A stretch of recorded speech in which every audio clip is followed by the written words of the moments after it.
Après près d'1 an d'attente, les playoffs en NBA nous ont offert une première nuit pleine de surprises, où l'on a pu voir les 3 leaders et prétendants au titre perdre étonnamment le premier des possibles 7 matchs de ce premier tour.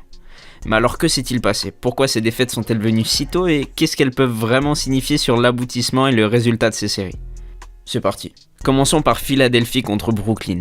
Et si cette défaite peut être surprenante, elle n'est pas anodine. En effet, Philadelphie a pu montrer durant la saison ses nombreuses faiblesses quand il en venait au fait de défendre cette équipe de Brooklyn. Ce qui s'est vu sur le terrain hier soir où Brooklyn a très vite réussi à se créer des paniers faciles, prenant dès le premier quart-temps un avantage qu'ils ne perdraient quasiment plus jusqu'à la fin du match. Mais c'est surtout offensivement que les 76ers ont peiné, finissant le match à 12% de réussite à 3 points et à 69% sur la ligne des lancers francs, en manquant au total 13. 13 lancers francs ratés, c'est-à-dire 13 points qui auraient pu leur offrir la victoire hier soir. Un autre très grand défaut bien connu des 76ers est leur banc, qui s'est hier soir fait outscorer 26 points à 59. Du côté de Philadelphie, Jimmy Butler, Boban Marjanovic et Joel Embiid, qui lui d'ailleurs était blessé, ont été les seuls à vraiment se montrer présents pour l'équipe.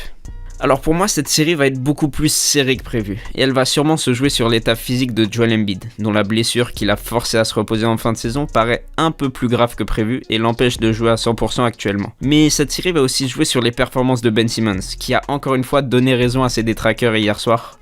Pour Brooklyn, la victoire durant cette série tient à la fois à leur cohésion d'équipe, mais aussi à l'efficacité de ses vétérans, et surtout au poids que ses leaders vont pouvoir porter sur leurs épaules.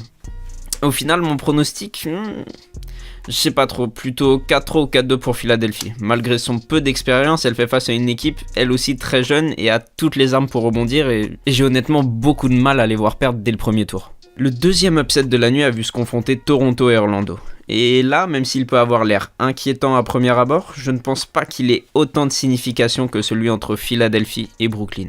En effet, les Magic ont été portés par 25 points et un shoot à la dernière seconde de DJ Augustin.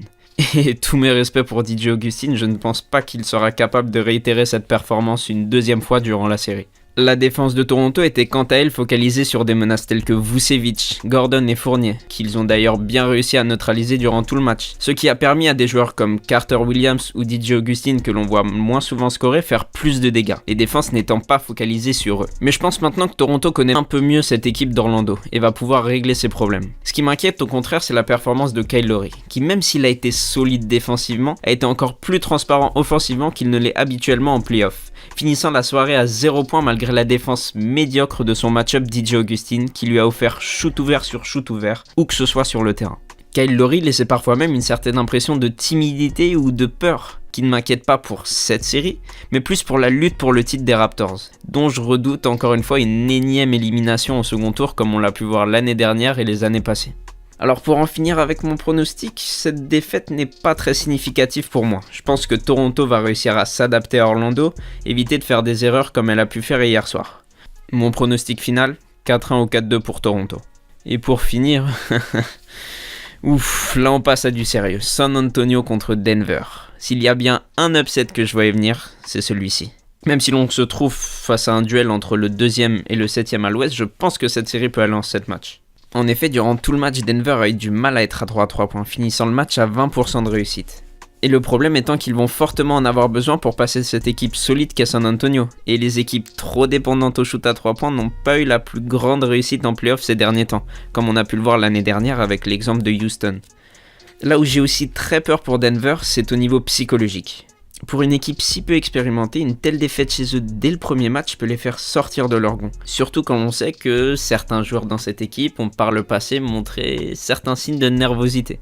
Mike Malone va donc avoir, je pense, beaucoup de travail afin de garder ses joueurs bien concentrés pour cette série. La fougue est souvent un atout, mais lors des playoffs où les nerfs sont énormément mis à l'épreuve, elle peut vite devenir un problème, surtout quand l'on affronte coach Popovich.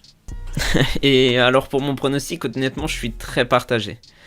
Là, on est face à un duel entre le talent du côté de Denver et l'expérience du côté de San Antonio, et ces deux équipes sont coachées par sûrement les 2 meilleurs coachs de la NBA cette année. Si je devais donner un pronostic final, Denver, ouais. Trop de talent pour pas passer le premier tour. Mais en tout cas, je pense que cette série va être très serrée et qu'ils vont réussir à passer en gagnant quoi ? 4-3 ou 4-2 grand max. Et vous alors ? Quels sont vos pronostics ? Est-ce que vous êtes d'accord avec les miens ? Et on se voit à la prochaine vidéo.